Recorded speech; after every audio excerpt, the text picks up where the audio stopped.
बिस्मिल्लाहिर्रहमानिर्रहीम। अस्सलाम वालेकुम नाज़रीन, आप यूट्यूब चैनल देख रहे हैं। मैं इमरान खान हूँ। इमरान खान साहब की बहन ने नौरीन खानम साहिबा ने एक इंटरव्यू दिया भारतीय मीडिया को और उसके ऊपर पाकिस्तान में बड़ा रोला पड़ गया। अलग अलग राय है। कुछ लोग कहते हैं उन्हें ये इंटरव्यू नहीं देना चाहिए था, कुछ लोग कहते हैं जी उन्होंने पाकिस्तान के साथ गद्दारी कर दी है, पाकिस्तान के साथ बड़ी ज़्यादती कर दी है और उन्हें ये भी नहीं करना चाहिए था। इंटरव्यू है क्या? ये इंडिया फर्स्ट एक चैनल है इंडिया का, और इंडियन मीडिया पे ये खबर चल रही थी गुज़िश्ता चंद दिनों से कि इमरान खान साहब को जेल में कत्ल कर दिया गया। इस हवाले से ही रब्ता किया गया इंडियन मीडिया की जानिब से जनाब कि ये इंडियन मीडिया पे खबर चल रही है। और फिर आपको पता है पाकिस्तान में भी बात का बतंगड़ बन गया, बहुत ज़्यादा बात फैल गई थी, काफ़ी बेचैनी हो गई थी। इंडिया और अफ़गानिस्तान के मीडिया ने ज़्यादा इस खबर को उठाया था क्योंकि दोनों पाकिस्तान के मशरिक़ और मगरिब में रहते हैं, तो दोनों ममालिक करीब हैं, तो यहाँ पर इस खबर की वैल्यू भी ज़्यादा थी, लिहाजा उन्होंने इसको उठाया। पाकिस्तान के अंदर एक बेचैनी पैदा हुई। अब इंडियन मीडिया ने जब रब्ता किया नौरीन खानम से तो उन्होंने उनको इंटरव्यू देने के लिए हामी भर ली। इंटरव्यू को मैंने सुना है, उसके कुछ क्लिप्स, वो एक नॉर्मल इंटरव्यू है जैसे वो पाकिस्तान में सोशल मीडिया को इंटरव्यू देती हैं या ये इंटरनेशनल मीडिया के साथ कभी कहीं बात कर लें, तो वो उसी तरह कह रही है जी कि मेरा भाई उसको जेल में नाहक कैद किया हुआ है, वो पाकिस्तान छोड़कर नहीं जाना चाहता है, वो पाकिस्तान में रहना चाहता है, वो पाकिस्तान का वफादार है, पाकिस्तान के लोग उससे प्यार करते हैं, उसका मैंडेट चोरी किया, वही सारी बातें जो वो हर जगह पे करते हैं इमरान खान साहब की बहनें। अब इंडियन टीवी पे इंटरव्यू आने के बाद एक आर्टिफिशियल इंटेलिजेंस के ज़रिए से एक जुमला बनाया गया, जिस जुमले में ये आर्टिफिशियल इंटेलिजेंस का जुमला है और जाली जुमले में ये कहा गया कि नौरीन खानम की जानिब से कि जनाब उसमें जाली जुमले में ये है कि नरेंद्र मोदी ऑपरेशन सिंदूर 2 शुरू करे तो इमरान खान बाहर आ जाएगा, इस किस्म की कोई चीज़ है। अच्छा, वो जब थोड़ा सा चेक हुआ तो पता चल गया कि ये तो आर्टिफिशियल इंटेलिजेंस के ज़रिए बनाया गया। नौरीन खानम साहबा से जब कुछ सहाफ़ियों ने, हमारे दोस्तों ने रब्ता किया तो उन्होंने कहा जी ऐसी कोई बात हुई नहीं थी और ऐसी बात तो कर ही नहीं सकते, कभी मुमकिन नहीं है।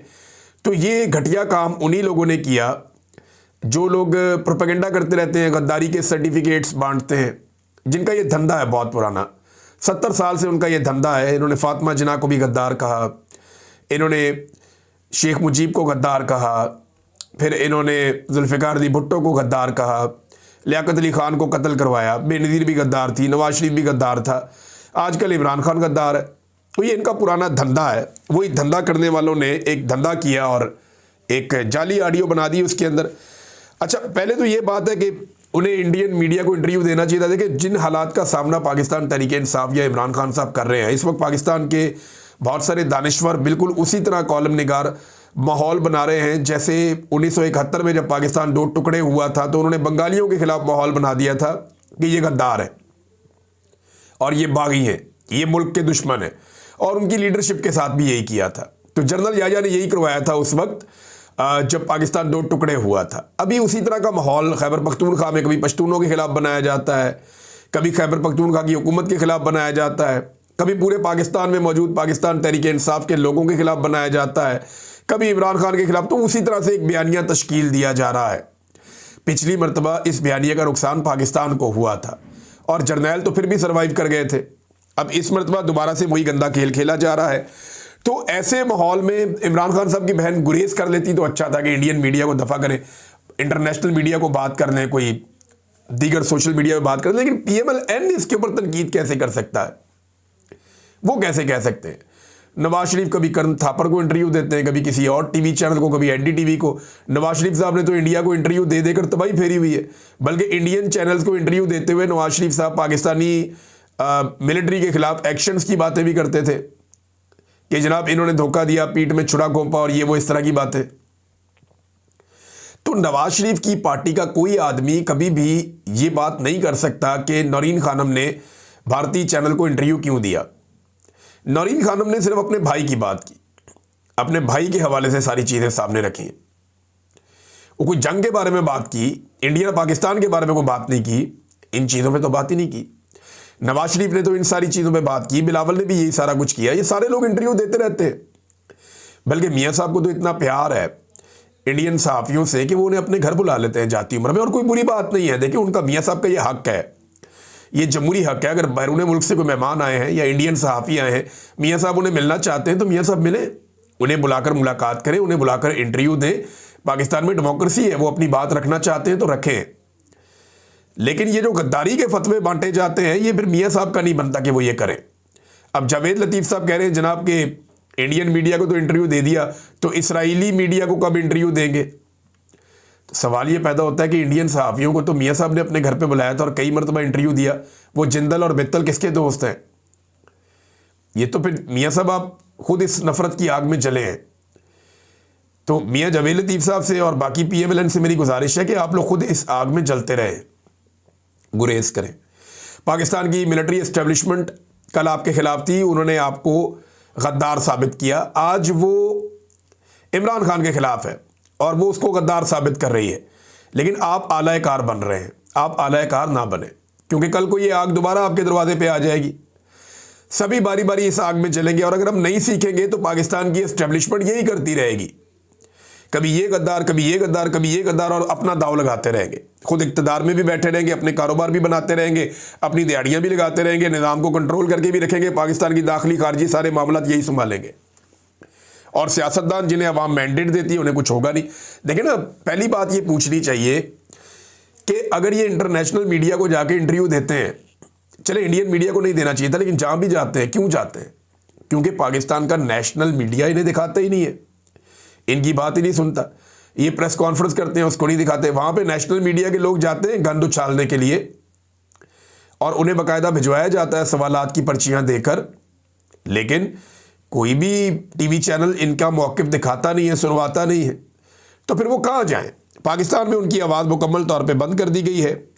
तो ये सारे लोग ही अपने अपने टाइम पे इंटरव्यूज़ देते रहे हैं और आइंदा भी देते रहेंगे, आइंदा भी देते रहेंगे। बहुत सारे इंडियंस जो हैं उनके पाकिस्तानी चैनल्स अगर चाहें तो वो इंटरव्यूज़ ले सकते हैं। इसी तरह जब लड़ाई हो रही थी तब भी ये चीज़ें चल रही थी। और कुछ लोग कह रहे हैं जनाब कि क्योंकि अभी हाल ही में लड़ाई हुई है तो इंटरव्यू पाकिस्तान की इंडिया की कब लड़ाई नहीं हुई?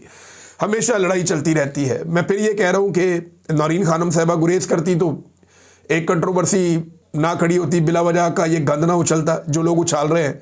वरना इसमें कोई कबात तो नहीं है। मियाँ साहब भी ये करते रहे, बिलावल भी ये करते रहे, सारे ये करते रहे और हमेशा से करते रहे। बल्कि पाकिस्तान के अंदर तो इंडियन मीडिया को बहुत मॉनिटर किया जाता है और इंडियन मीडिया के अंदर पाकिस्तान के हवाले से बहुत खबरें चलती रहती हैं, हमेशा चलती रहती हैं।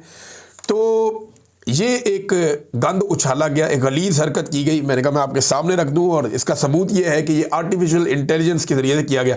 बनी गाला के साथ नाज़रीन जंगल में आग लगी हुई है और लोग अपनी मदद आपके तहत जो वहाँ मुलाजमीन है वो आग बुझा रहे हैं, कोशिश कर रहे हैं। फायर ब्रिगेड को बुलाया, वो 3 घंटे तक तो वो आए नहीं थे। तो यहाँ पे जो है वो जंगल चल रहा है और इस्लामाबाद शहर है, आप अंदाज़ा कर लें ये CDA की कारकर्दगी है।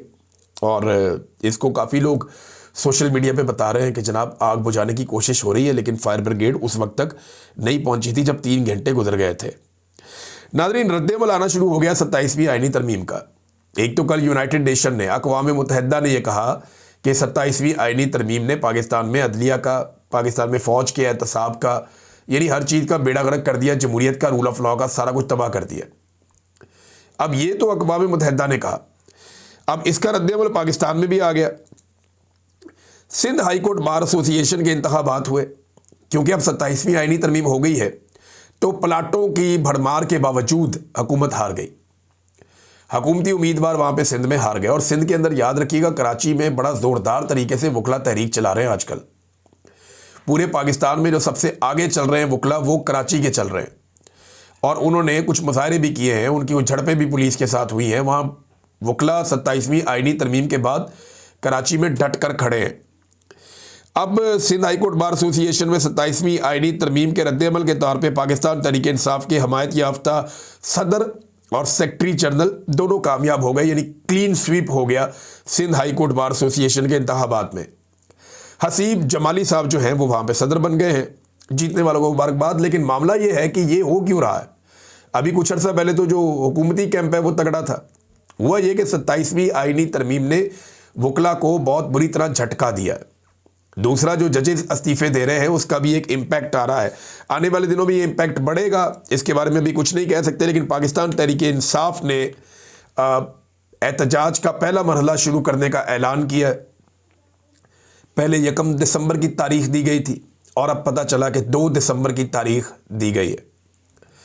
ये तारीख क्यों तब्दील हुई इस बारे में नहीं बताया गया, लेकिन सवाबी इंटरचेंज से ये रास्ता बंद कर देंगे। ये टोकन एहतजाज होगा, यानी इसका आगाज़ करने जा रहे हैं, क्योंकि इमरान खान साहब ने कहा था कि आपने बंद कर देना खैबर पख्तूनख्वा, ये शाहिद खटक साहब ने बताया। तो उसके लिए ये मेरे ख्याल में एक एक्सरसाइज करने जा रहे हैं कि किस तरीके से बंद करना है। ये पेशावर मोटरवे से जहाँ पे आगाज़ होता है टूल प्लाजा का, पेशावर वाले, वहाँ से लेके सवाबी इंटरचेंज तक ये मोटरवे को मुकम्मल तौर पे बंद करेंगे। दोपहर 1 बजे मोटरवे बंद की जाएगी और 1 दिन के लिए बंद की जाएगी। तो देखते हैं इस बंदिश में कितनी बड़े पैमाने पे लोग हिस्सा लेते हैं, किस तरीके से ये एक्टिविटी होती है और इस एक्टिविटी का रद्द-ए-अमल क्या आता है। क्योंकि देखें 8 मरतबा एक सूबे का वज़ीर आला आ रहा है और वो आकर कह रहा है, देखें मामला ये है कि जिस सूबे का वो वज़ीर आला है उसी सूबे के रास्ते अगर वो बंद कर रहा है, ये यानी बंदिश करनी है तो पूरे पाकिस्तान की बंदिश करनी पड़ेगी और फिर वो रास्ते और वो वसाइल बंद करने पड़ेंगे जिससे वफाक के ऊपर दबाव पड़ेगा। एक दिन की बंदिश से ये एक एक्सरसाइज तो हो सकती है, लेकिन वफाक के ऊपर उतना बड़ा इसका इम्पैक्ट नहीं आएगा। लेकिन ठीक है, एक आगाज़ कहीं से तो इनको करना था। तो सुहेल आफरीदी ने पहले ये तो रजिस्टर कर लिया कि हुज्जत तमाम हो गई है। मैंने हर वो कानूनी और आईनी कोशिश करके देखी जिसके तहत मुझे मेरे लीडर से मिलवाया जा सकता था, लेकिन नहीं मिलवाया गया। लिहाजा अब मैं एहतजाज करने में हक बजानिब हूँ और फिर सुहेल आफरीदी साहब ने एहतजाज शुरू भी कर दिया। तो ये मामला है नादरीन, 2 दिसंबर को पहली मरतबा ये सवाबी इंटरचेंज को यहाँ से बंद करेंगे।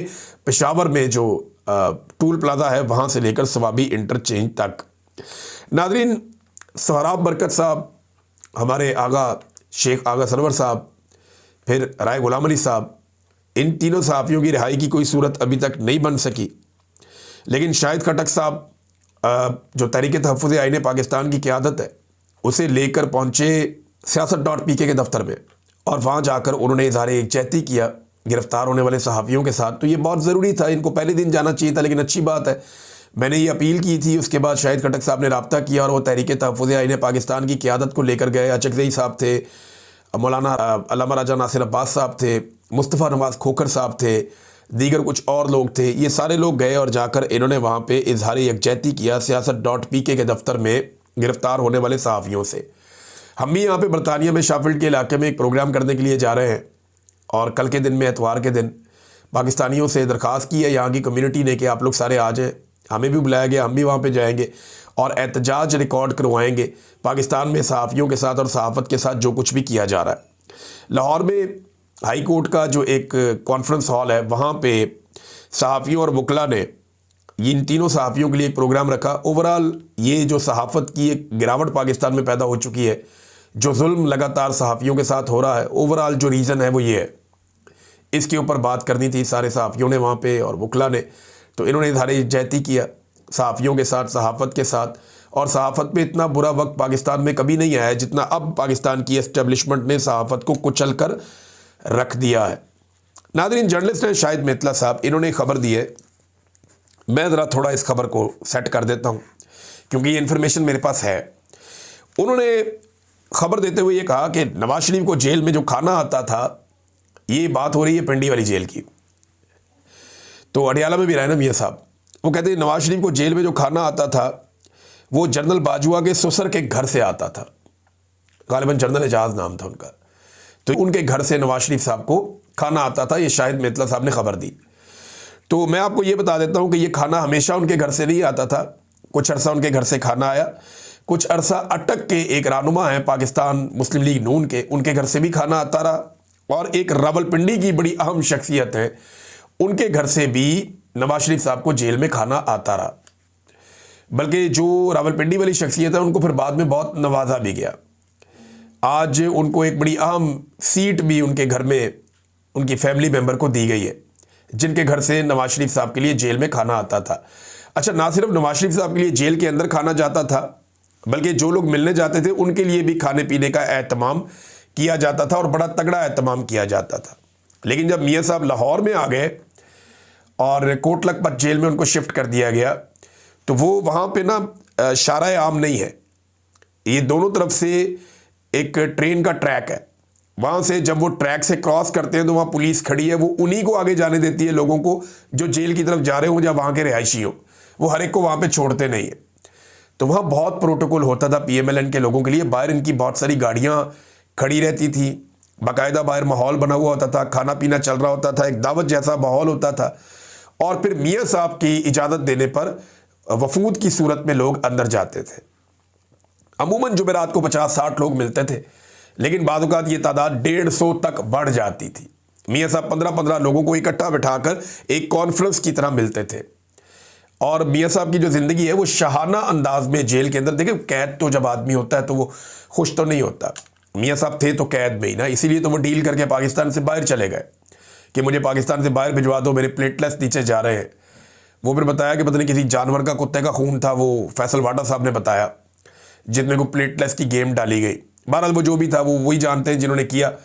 लेकिन मैं उस वक्त भी ये कह रहा था कि मियाँ साहब पाकिस्तान से बाहर जाने वाले हैं और गेम डाल दी गई है। फिर उनके प्लेटलेट्स गिराए गए और उन्हें पाकिस्तान से बाहर भिजवा दिया गया। और प्लेटलेट्स इतने गिरवा दिए गए कि उस लेवल के प्लेटलेट्स का आदमी आंखें खोल के देखे तो बड़ा मुश्किल है। लेकिन मियाँ साहब अपनी ज़िंदगी के सारे काम कर रहे थे। फिर वो खुद चल के चले गए और जेट में बैठ के पाकिस्तान से मियाँ साहब बाहर निकल गए। तो ये अच्छी तरह हमें याद है कि बड़े ठीक ठाक प्रोटोकॉल मियाँ साहब को जेल के अंदर मिलते थे और बड़ी सहूलियात थी मियाँ साहब को। तो ये खाना सिर्फ जनरल बाजवा के ससुर नहीं भेजते थे, बाकी लोग भी ये खाना भिजवाते थे मियाँ साहब को। नादरीन, ईमान मज़ारी साहिबा और उनके शौहर हादी अली चट्ठा साहब के साथ बदतरीन ज़्यादती की जा रही है। उनका एक ट्वीट वाला केस है और अदालत को बहुत जल्दी है कि इन लोगों को किसी तरह भी पकड़ के जेल में डाल दिया जाए और इनसे इनकी आज़ादी छीन ली जाए। साकिब बशीर साहब ने ये केस रिपोर्ट किया और हमारे बहुत सारे जर्नलिस्ट हैं वो भी इसको रिपोर्ट कर रहे हैं कि गैर मामूली सूरत हाल हो गई है। अदालत के अंदर अजीबोगरीब माहौल बन गया। एडवोकेट ईमान मज़ारी और हादी अली चट्ठा के खिलाफ केस में मुलजिमान की अदम मौजूदगी में रिकॉर्ड आधे घंटे के अंदर स्टेट काउंसिल ने 5 गवाहों पर पलक झपकते में जिला भी मुकम्मल कर ली। जज साहब ने मियाँ बीवी को बाहर निकलवा दिया पुलिस के जरिए से, इनको बाहर देना। मियाँ बीवी को बाहर निकाल दिया, वो बेचारे बाहर आ गए। अब जो नज़र आ रहा है वो ये है कि इन दोनों मियाँ बीवी को गिरफ्तार कर लिया जाएगा। सिंपल ये है, पाकिस्तान की एस्टेब्लिशमेंट ने फैसला किया कि इन्होंने नाक में दम किया हुआ है। ये आवाज़ उठाते हैं जाके बलोचों के लिए, ये लापता अफराद के लिए आवाज़ उठाते हैं। ये जो PTM के लोग पकड़े जाते हैं, लापता होते हैं, उनके लिए भी आवाज़ उठाते हैं। ये जो इमरान खान के साथ ज़्यादती हो रही है PTI के साथ होती है, उस पर भी आवाज़ उठाते हैं।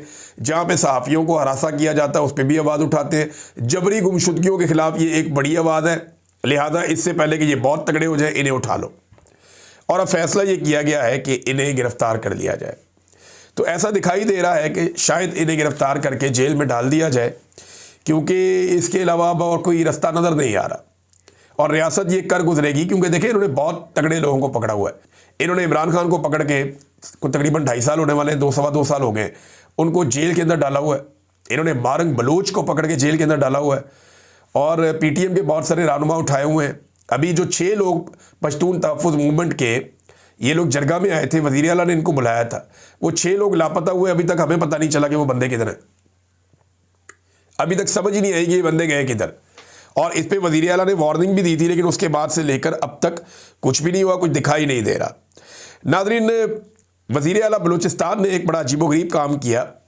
यहाँ पे जो कायद-ए-आज़म यूनिवर्सिटी है, वहाँ पे एक मजीद हट्स हैं। ये 1973 में एक मजीद साहब होते थे, उन्होंने ये कैंटीन बनाई थी कायद-ए-आज़म यूनिवर्सिटी इस्लामाबाद में। तो मजीद साहब होते थे, उन्होंने 1973 में बनाई थी। तो अभी जो वज़ीर आला हैं बलूचिस्तान के, इनकी इल्मियत का अंदाज़ा आप यहाँ से लगाएं या इनकी काबिलियत का अंदाज़ा आप यहाँ से लगाएं कि इन्होंने जो बलूचिस्तान में मजीद ब्रिगेड है उसको उठा के इसके साथ जोड़ने की कोशिश कर दी, इस कैंटीन के साथ, कि यहाँ पे बलोच तलबा को ये किया जाता है। वो यहाँ तकरीबन 400 के करीब बलोच तलबा पढ़ते हैं। क्यों उनकी जान खतरे में डाल रहे हैं वज़ीर आला साहब? नफ़रत बेच के गद्दारियों के सर्टिफिकेट दे देकर अपने पाकिस्तान को कहाँ ले जाना है? मजीद ब्रिगेड जो कलदम तंजीम है वो 2010 में बनती है और ये जो कैंटीन है ये 1973 में बनाते हैं मजीद साहब। इन दोनों चीज़ों को जोड़ के आप क्या साबित करना चाहते हैं? बलोच तलबा को आपने पढ़ने देना या नहीं पढ़ने देना? अपने बच्चों को आप बैरून मुल्क पढ़ा लेते हैं, अपने बच्चों को आप फैसिलिटेट कर लेते हैं। हालांकि पाकिस्तान में आपकी हुकूमत है, लेकिन आप अपने बच्चों को फैसिलिटेट कर रहे हैं। तो जो बलोच बच्चे हैं जो पढ़ रहे हैं, तालीम हासिल कर रहे हैं, उनको आप नहीं चाहते कि वो तालीम हासिल करें? क्यों आप उनके लिए ज़मीन तंग कर रहे हैं पाकिस्तान की? ये वज़ीर आला बलूचिस्तान को इसका जवाब देना चाहिए और अपने गिरेबान में झांकना चाहिए। एक और दाव लगाया नादरीन पाकिस्तान में, ये दाव मैं आपको बताऊंगा अगले वीलॉग में। अब तक के लिए इतना ही। अपना ख्याल रखिएगा, अपने इस चैनल का भी। अल्लाह हाफ़िज़।